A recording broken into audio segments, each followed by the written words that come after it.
Teman-teman, selamat datang di ulasan astrologi untuk pekan tanggal 6 April sampai dengan tanggal 12 April 2020.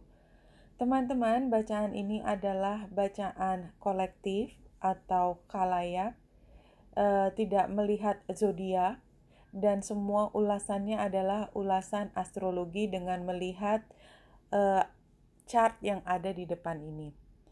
Biasanya teman-teman yang memang tertarik untuk melihat chart ini, melihat detail lambang-lambang serta angka di sini yang tertarik dengan bacaan ini. So, kalau memang ingin mencari yang per zodiak, saya siapkan untuk bulan purnama di Libra per zodiak ditambah dengan satu spread untuk relationship. Anyway, teman-teman yang masih meneruskan bacaan kali ini, kita ingin melihat sebenarnya energi apa yang paling dominan. Dan di minggu depan ada bulan purnama di Libra. Libra sendiri bicara mengenai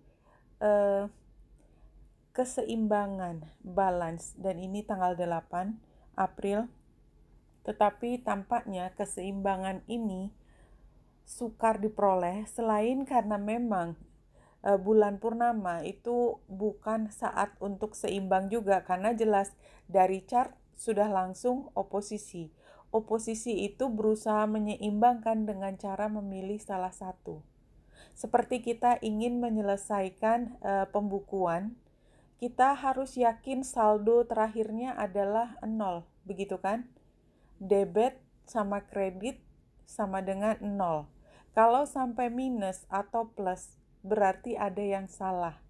Dan kita harus balik lagi dari awal, memeriksa semua anggaran, semua mata budget itu atau mata apapun namanya, sehingga bisa terlihat di mana hilangnya angka, sehingga membuat saldo akhir dari perhitungan keuangan kita, perhitungan akuntansi kita bisa kembali menjadi 0. Itu adalah tingkat seimbang. Ya, jadi memang kita bisa pasti mendapat, karena kita punya cara untuk menemukan angka di mana itu menjadi salah, karena rumusnya jelas. Yang namanya seimbang kita menggunakan rumus.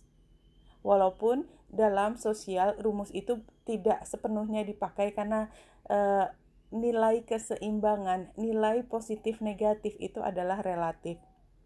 Nah, selain dari oposisi bulan dan matahari sebagai bentuk dari bulan purnama, kita melihat ada garis merah yang sangat terang antara Mars dan Uranus. Mars ada di Aquarius, dia square dengan Uranus di Taurus, dan penguasa Aquarius adalah Uranus.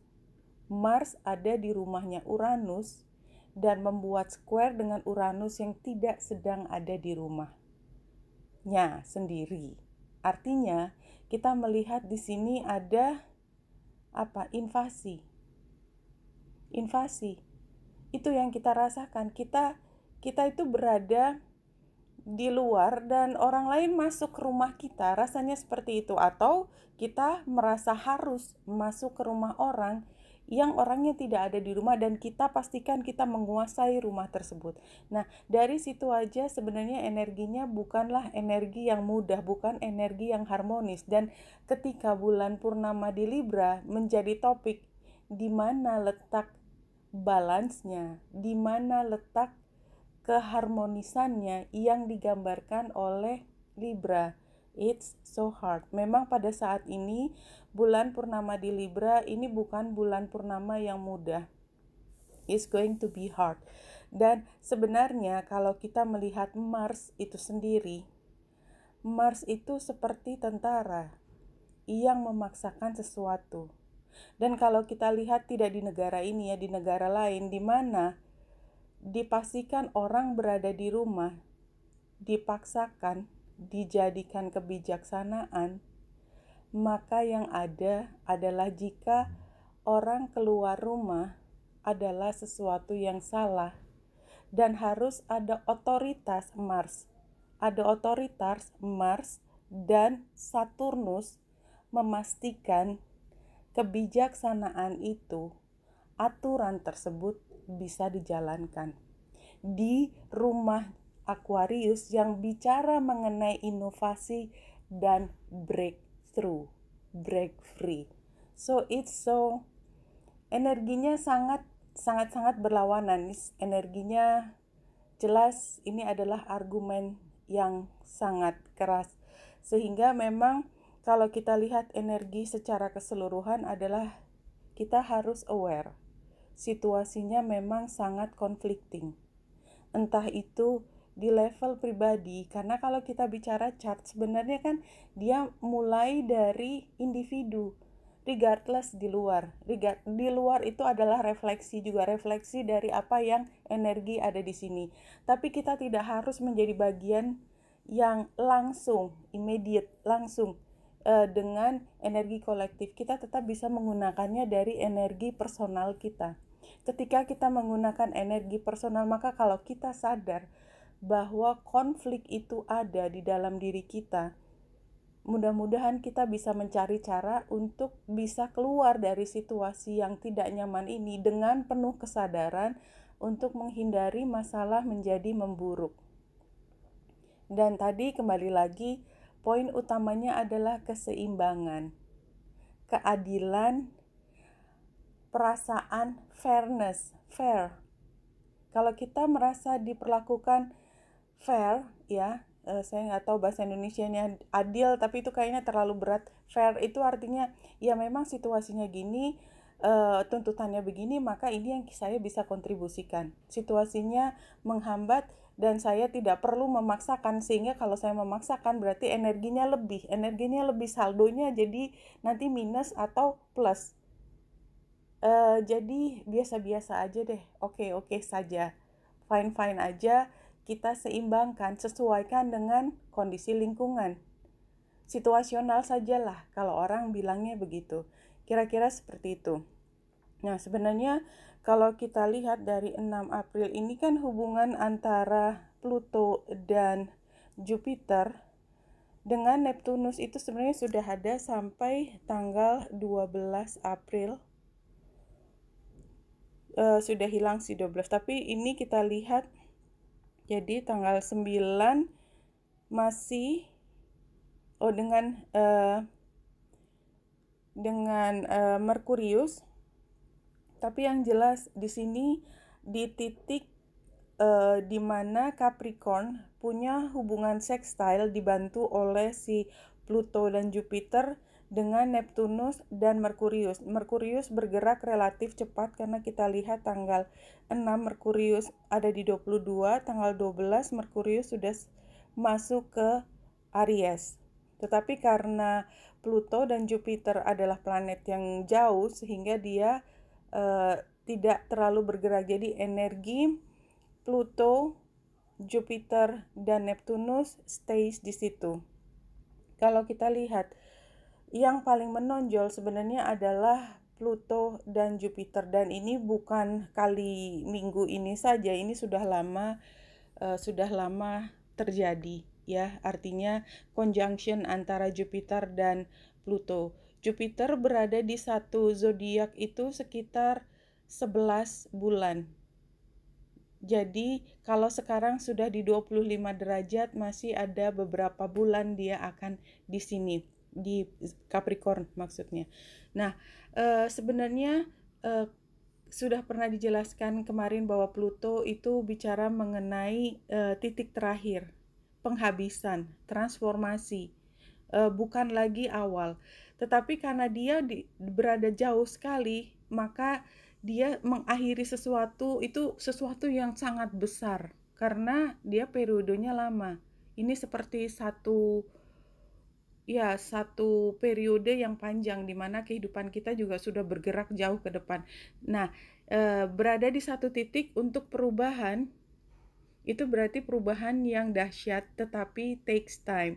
Nah, dia akan menjadi memuncak kalau ada yang mengaktifasi. Nah, karena pada saat ini yang mengaktifasi adalah Jupiter, planet lebaynya itu yang artinya dalam posisi bahwa ada sesuatu yang magnificent gitu loh. Kalau Jupiter menyentuh ya sesuatu yang besar.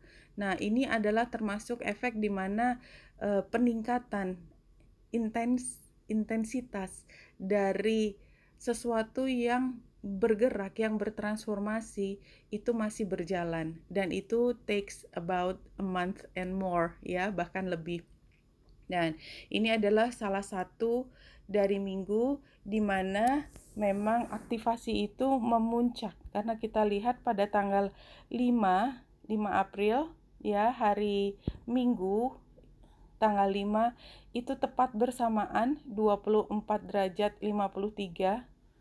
Tanggal 4 Jupiter masih berada belum loncat garisnya, tetapi tanggal 5 tepat bersamaan, dan di tanggal 12 dia sudah hampir 1 derajat bedanya. Jadi ini termasuk minggu di mana sama dengan minggu tanggal 31 Maret itu adalah sebenarnya puncak dari perubahan besar. Kalau kita bicara kolektif berarti adalah perubahan di kenegaraan atau di tingkat global. Ada konsensus atau tema global yang dibicarakan karena dia diaktifasi oleh Jupiter dan kita bisa rasakan itu. Nah, itu akan masih berlangsung dalam minggu ini. Oke, teman-teman, selain itu yang saya bisa sampaikan adalah Merkurius ya, kita lihat tanggal 6 itu dia sudah melampaui, dan kalau kita lihat puncak dari Merkurius itu melewati Neptunus itu adalah tanggal 3 ya. Tanggal 3 dan tanggal 4.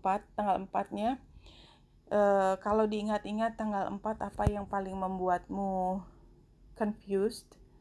Dan kemarin sebenarnya minggu lalu saya mencoba membaca bacaan untuk harian itu memang relatif semuanya serba seperti bicara di langit ya, tidak ada bicara yang konkret, semuanya di atas. Nah, barangkali ini juga termasuk pengaruh dari Merkurius yang berada di Pisces ketemu dengan Neptunus, membuat kita berpikirnya itu tidak konkret. Semuanya pembahasan yang orang what? Seperti itu. Tapi ya memang kondisinya seperti itu, maka ya kita lanjutkan aja, karena memang energi yang dimunculkan dari Pisces itu kan di double dengan aktivasi Merkurius, karena Merkurius itu kan planet yang sangat personal. Bulan, Merkurius, Venus, Mars, dan matahari itu sangat personal buat kita, paling dekat dengan emosi kita dalam keseharian. Dan oleh sebab itu, karena cara berpikir kita menjadi sangat dipengaruhi oleh Pisces yang berpikirnya kolektif, cara berpikirnya itu selalu satu tingkat di atas dari kegiatan operasional konkret, makanya kita merasa sangat yaitu tadi kayak di langit, di awang-awang. Kalau ngomong nggak terlalu jelas, tetapi sebenarnya kita mampu menangkap makna yang jauh dari situ. Nah, pada minggu tanggal 6 sampai tanggal 11, tanggal 10 berarti, Merkurius masih ada di Pisces. Energi itu sudah tidak sekental ketika minggu lalu, tetapi bahwa kita masih berusaha melihat dari sisi kolektif masih akan kental. Tetapi mulai tanggal 11 kita lihat Merkurius sudah masuk Aries.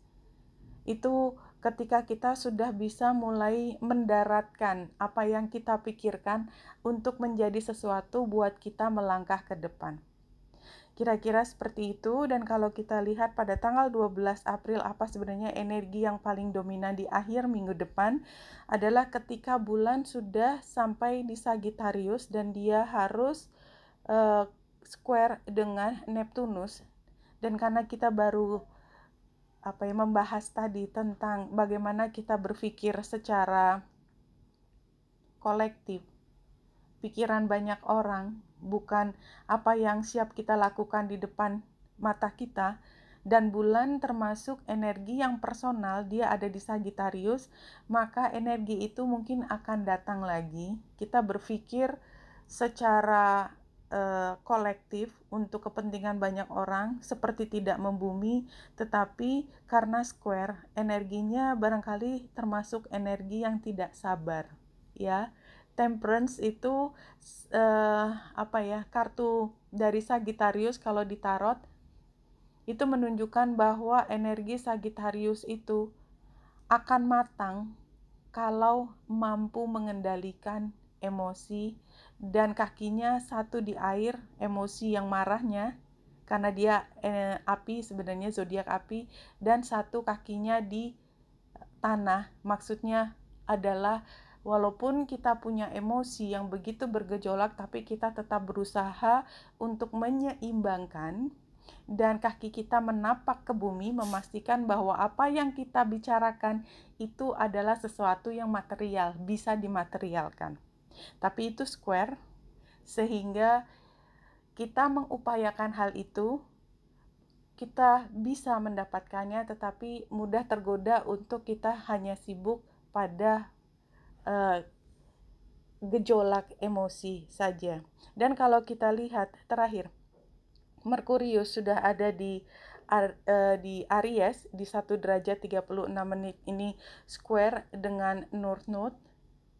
Ya, North Node adalah sesuatu tentang apa yang ingin kita masuki, sesuatu yang kita jelang, ya, belum pernah kita ketahui, sebenarnya itu unknown, tetapi ada sesuatu memanggil kita dari sana, dan kalau kita memalingkan wajah, kita pasti dipanggil lagi. Dan ini square, maka barangkali kita merasakan bahwa kita seharusnya melakukan ini, tetapi kayaknya kenapa sukar banget ya. Oke, dan bulan yang terain dengan matahari dan berarti sama-sama di zodiak api, mudah-mudahan memberi kita satu dorongan yang kuat untuk melakukan sesuatu. Dan ini square dengan Jupiter Pluto, artinya barangkali memang situasi di luar yang ada kaitannya dengan aturan, apalagi tadi Mars, kemarin Mars itu menjadi sangat dominan, tapi saat ini Mars sudah membentuk trine dengan Venus.